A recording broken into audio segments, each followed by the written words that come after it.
Querida igreja, paz do Senhor Jesus. Amém. Estou alegre e pela primeira vez eu adapto o microfone para mim e não eu ao microfone, porque tem gente que pega e tá embaixo. Eu fico assim.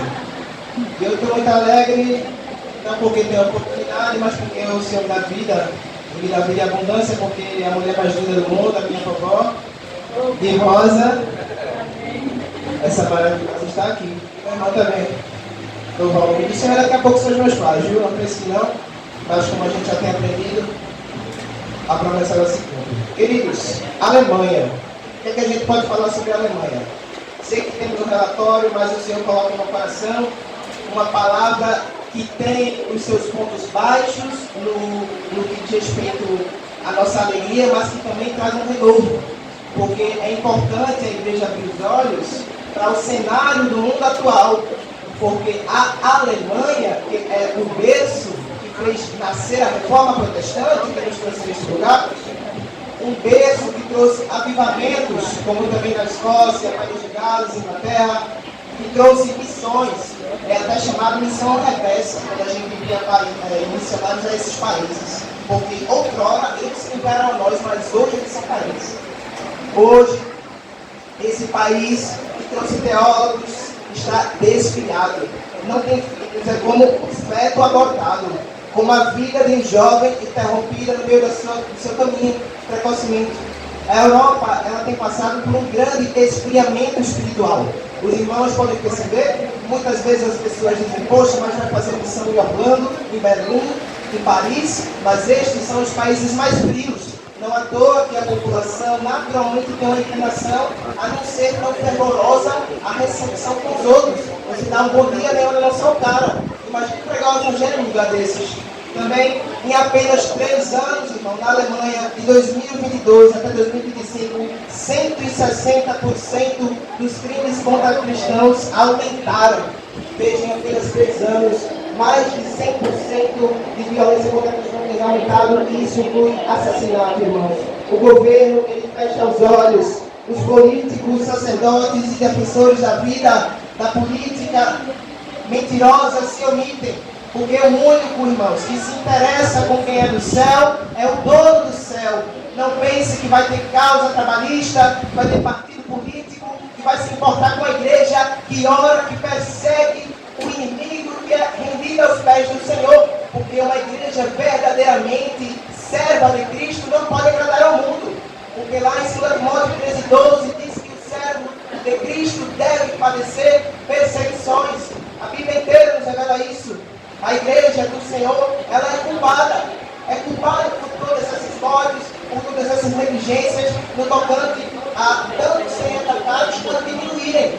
Porque um dado diz, vou falar, mas é importante a gente perceber que nós temos culpa nisso, porque muitas vezes nós nos preocupamos mais em atender as nossas próprias agendas do que atender as almas perdidas. Enquanto a igreja ela negligencia o seu chamado, o inimigo toma posse do que era seu, se apodera de quem ele já manipulava. Quando a igreja deixa de cumprir o seu papel, o inimigo vem e faz o que ela devia fazer, que é tomar conta. Muitas vezes nós deixamos de dar uma palavra para o irmão, porque vamos ficar envergonhados, mas melhor algo dentro do céu do que no inferno por causa da tua vergonha. Não queira deixar de pregar o evangelho, porque quando você prega o evangelho, você está adquirindo galardão, mas não queira pregar o evangelho porque tem galardão. Porque Paulo diz, ai de mim se não pregar o evangelho. Glória a Jesus, louvado seja o nome do Senhor. Assim, dessa maneira, com essa negligência, as coisas de Deus continuam sendo secularizadas. Igrejas viram boates, igrejas viram prostíbulos, lugares em que se adorava o nome do Senhor, viram lugares de culto a deuses estranhos. Se você for ver, até o pastor Renato, irmão, que é um missionário que está na Alemanha, postou uma igreja. Ela não é mais igreja, virou um centro de shows dentro, fora é uma estrutura virtuosa, assim, suculante, dentro do templo do Senhor, mas dentro não é mais isso. É como se fosse uma boate, mas com o exterior, como se fosse a Assembleia de Deus do tempo central. Meus irmãos, em 2024, as igrejas evangélicas perderam 345 mil seguidores, a católica 322 mil. Foi a primeira vez que a maioria da população alemã foi não religiosa, a primeira vez que os não cristãos formaram maioria no país. São 39 milhões contra 38. E ao invés dessas perseguições de crimes contra os alemães fazerem multiplicar a igreja do Senhor e fazer firmar os crentes alemães, na verdade os fez diminuir. Por quê, irmãos? Porque uma igreja que se multiplica na perseguição é como uma aranha grávida. Vocês vão entender. Quantas vezes, não sei se aconteceu com alguém, Deus o livre, você vê uma aranha, você bate a vassoura nela, todos os filhotes, ó, ela está todo canto, quando vê, meu Deus, já 60 mil mais na minha casa, porque você matou um. Assim é a igreja do Senhor, irmão. Porque lá em Atos capítulo 4, quando os saduceus, irritados com a perseguição, e os fariseus, irritados com Jesus Nazareno, diziam aos apóstolos: parem de pregar, porque foi para isso que o matamos. Mas a igreja perseverava. O texto diz no versículo 4 que naqueles tempos agregaram-se quase 5 mil almas, irmãos. Hoje em dia não tem mais ninguém quase se agregando, porque a igreja não segue Atos 2, da comunhão, do partir do pão, da doutrina dos apóstolos, daquilo que cerca uma verdadeira fé autêntica no Evangelho. Meus irmãos, porque os irmãos entenderam essa parábola, mas dá até para explicar melhor com a Bíblia. Porque lá em João 12, 24, tem ali para o irmão ler, mas deixa eu ler mesmo. João 12, capítulo 24, inclusive é o capítulo do nosso congresso, glória a Deus. Na verdade, vos digo que se o grão de trigo caindo na terra não morrer, fica ele só. Mas se morrer, dá muito fruto. Não é assim? Às vezes você preza a sua própria vida, mas você perecer no meio do caminho vai fazer com que todos os frutos, irmão, que é em você, possam florescer, todas essas sementes. A igreja cristã alemã não cresceu na perseguição porque não tinha fruto. São crentes estéreis espiritualmente. Mas o remanescente fiel até na morte, irmão, traz vida.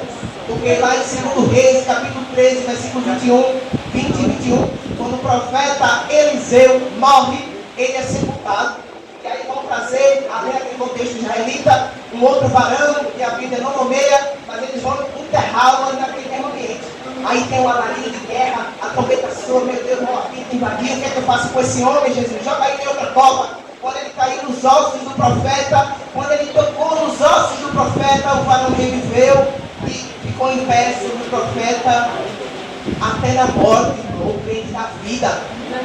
Porque a palavra diz, Paulo estava preso, mas a palavra não está presa. Estava preso, mas produzia liberdade. Tanta liberdade que quando ligava para o templo central, falava a congregação da prisão, saúda todos com a paz do Senhor. Às vezes você fica preso, se lamuria tanto, mas não faz um crente, irmão. Porque às vezes, como o Paulo também disse, às vezes em vez da gente tirar da mão de Satanás e colocar na mão de Deus, a gente tira da mão de Deus e coloca na mão de Satanás. Em vez de fazer a congregação, vira a sinagoga de Satanás. Por causa do mau exemplo. O mau exemplo arrasta. Se você é do inferno, vai levar muita gente para o inferno. É evidente. Também? Para finalizar, meus irmãos, glória a Deus. Sobre o remanescente. A igreja sempre estará dentro de uma sepultura. Isso é verdade. Agora não se decide se você cair na sepultura, vai ficar morto ou vai ficar fruto. Porque é melhor, irmão, estar sepultado para o mundo e vivo com Cristo do que sepultado de Cristo e vivo para o mundo. Assim está a igreja evangélica, católica da Alemanha. Os irmãos permitem casamento dele, os irmãos deixam toda a pataquada rolar. Não existe mais doutrina, as pessoas vão lá. Se existe outro lado, por exemplo, 60%, aí esses tempos era cristão. Apenas 2, irmãos, e meio é nova criatura. Veja, de tantos cristãos, os 4 vão subir. E no Brasil, como é que está? Quantos aqui vão subir, irmãos? Quantos aqui vão? Quando tocar o bombeiro, irmão? Será que você sobe, irmão?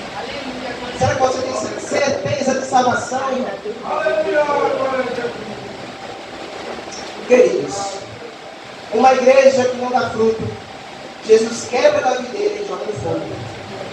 Mas a igreja que dá fruto, quebra as obras do inferno, incendeia o coração dos pecadores com a chama da palavra que traz arrependimento, conhecimento do juízo, da justiça e do pecado. Que Deus nos abençoe.